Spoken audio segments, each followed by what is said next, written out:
For those of you who don't know, the heart and soul of the Buckley program at Yale, you've seen up here tonight, Lauren Noble recently returned from the political wars, and Nathaniel Stalinsky about to enter the political wars.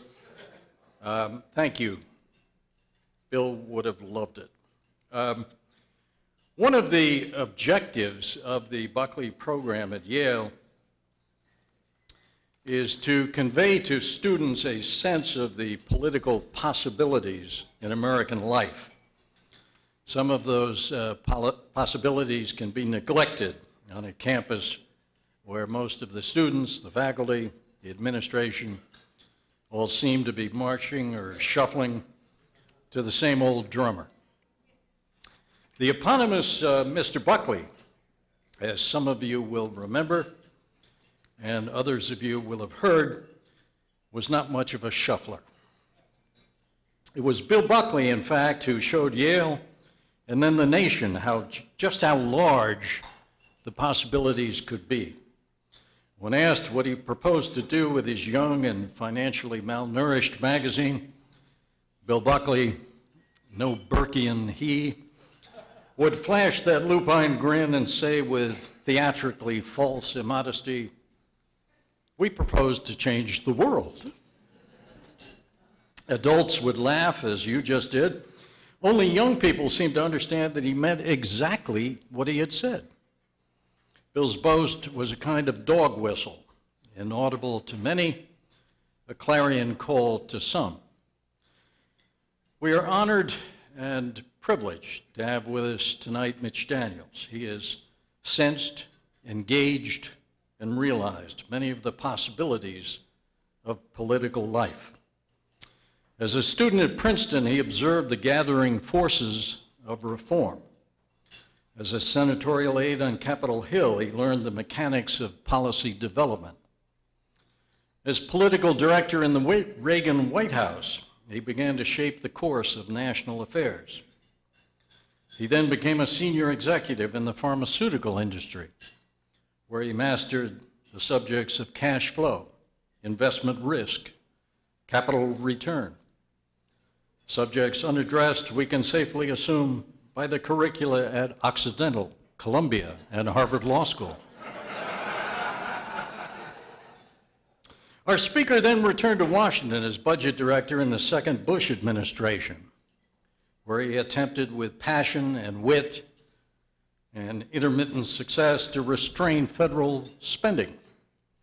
I should note that he has been criticized for the profligate habits of the Bush years, but the record will show that in the matter of budget deficits, the incumbent administration in its best year was 3 times worse than our speaker in his worst year. Do the math, as they say. By then roundly prepared for his dream job, our speaker moved back to Indiana and ran for governor. Elected in 2004 and again in 2008, he has provided a model of frugal and imaginative governance. Compare him to his peers. When Governor Christie proposed minor labor reforms, the state of New Jersey shook with indignation. In New Jersey, as you know, indignation is rarely righteous, just indignant. When Governor Walker proposed minor labor reforms, the state of Wisconsin burst into flames. It's instructive to recall, when tempted to fight fire with fire, that the fire department itself uses water. Our speaker tonight, dousing the flames with anodyne rhetoric, signed legislation this year making Indiana the first right-to-work state since Oklahoma 11 years ago.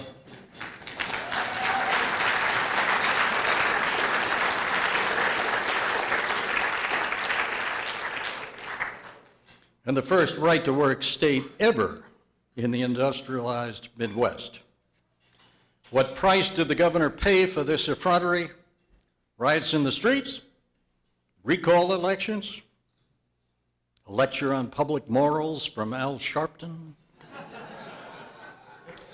As he retires from office in the next few weeks, our speaker carries with him approval ratings in the mid-60s range, which in Hoosier terms is Larry Bird country. The governor's record 8 years in bears the hallmark of common sense conservatism, deep-going reform with no fuss and no feathers. The crystallization of what Bill Buckley used to celebrate as the politics of reality. A few months ago, our speaker was elected the new president of Purdue University, a position he will assume early next year. Those of us concerned about American education like to think that we now have a firewall, that academic fads expensively incubated in laboratories at coastal universities will now disappear in a series of unexplained accidents somewhere in the vicinity of Lafayette, Indiana. Purdue is well known as a can-do kind of place, the alma mater of Gus Grissom, Neil Armstrong, Eugene Cernan, and 19 other U.S. astronauts. It will now have a can-do president, and we look to it for deep-going educational reform. No fuss, no feathers. Another hallmark of common sense conservatism is the recognition that politics is and should be only one part of the well-lived life. You will thus not be surprised to learn that our speaker is a man of several parts, among them these. He is a four-tool second baseman in fantasy baseball camps. 4, not 5. He is the leader of America's least menacing biker gang. And he is the man who calmed an anxious nation by pledging never to make Purdue the Princeton of the Midwest. Ladies and gentlemen, please welcome the Honorable Mitchell E. Daniels, Jr. I should never follow Freeman here.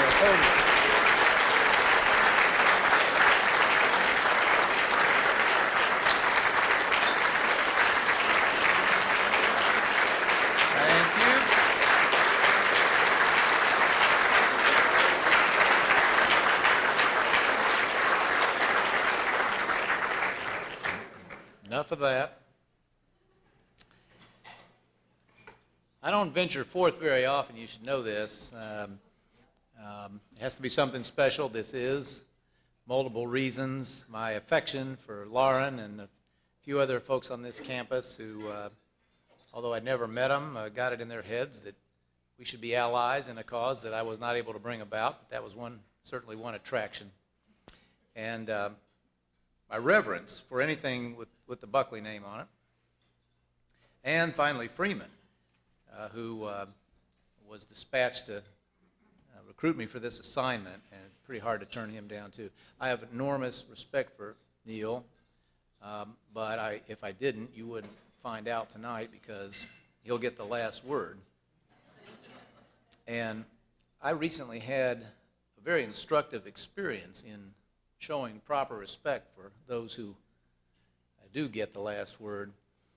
I've begun to accumulate, after a long lifetime of exercise and running and so forth, a few athletic injuries. I've had a couple of surgeries, and the guy who has done them become a good pal of mine.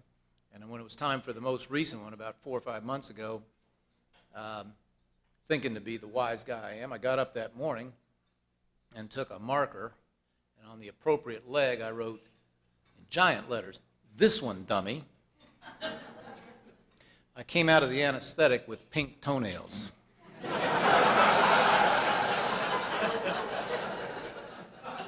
I've been a great deal more cautious ever since.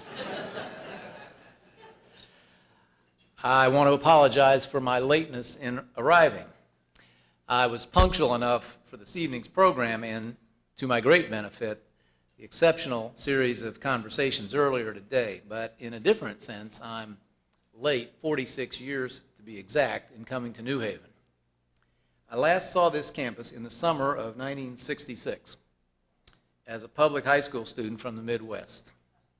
For reasons of no particular objective merit, my preference for blue, the wood paneling in the law office of the alum who recruited me, I really don't recall, but I was settled on the idea of attending Yale. And a gracious welcome when I came to visit fortified that resolve. Only a head-turning trip to a beautiful university campus not far south of here changed my mind. And in ways unimaginable, my life. Now, there is one way which is easily imagined. It is certain that I would have celebrated a few dozen more football victories than my eventual choice supplied over the years. And as has happened to me often, I find myself, again, in one of those, what am I doing here moments. The task of assessing this masterpiece book and the extraordinary person and life behind it would be daunting under any circumstances. To appear in any forum associated with the immortal name Buckley is to confront inescapably one's own inadequacies. But to attempt to follow the likes of Podhoretz, Evans, Edwards, Abrams, and other giants of the afternoon program goes beyond daunting to the realm of scary. It's said that a third-grade teacher in a Washington suburb was struggling to draw out of the class a correct answer about the day's lesson, and the first student she asked replied, "Teacher, I didn't hear the question." The classmate behind him said, "I heard it, but I didn't understand it." A third young prodigy owned up, "I understood the question, but I don't know the answer." The interrogation concluded when the senator's son in the back row responded, "Madam Instructor, I should like to associate myself with the remarks of all the previous speakers." And so should I. Whatever my apprehensions, I am deeply grateful to have undertaken Lauren's homework assignment. Whether I contribute an iota to the day's edification, being sent to my library for a second reading of Witness was a joy. My first intention, to skim back through it, reading the many yellow highlighted lines and marginal scribbles with which I defaced important works, lasted just a few minutes. Then it turned into an end-to-end rereading and a rediscovery of the multiple qualities that render this particular book so worthy of a 60th birthday party. Now, by rediscovery, I mean several things. First, I was reminded where I first encountered several thoughts or direct quotes which have stuck with me through the years. Tertullian's "Credo quia impossibile," to "I believe because it's impossible," to explain the basis of his faith. No land ever again has so much power over him as that in which he was a child. Looked back upon once a man has left it behind, all sin seems childish. And for those of us who have endured it, one of the earliest victims of a Meet the Press interview still left us the best description of the experience. "Fun for the boys, death for the frog." I rediscovered likewise, even apart from its wisdom, what a remarkable piece of literature this is. Now, I make no pretense to any skill in criticism, but surely the clarity and vividness of Chambers' imagery stacks up well with the author's one admires most. "What I had been fell from me like dirty rags. The partisans of peace fell upon me like combat troops. The unique agony of, quote, the saved man going back into the flames. And this, when he risked, literally, assassination, after leaving the Communist Party by postponing his flight, you'll recall, to retrieve a small child's treasured belonging,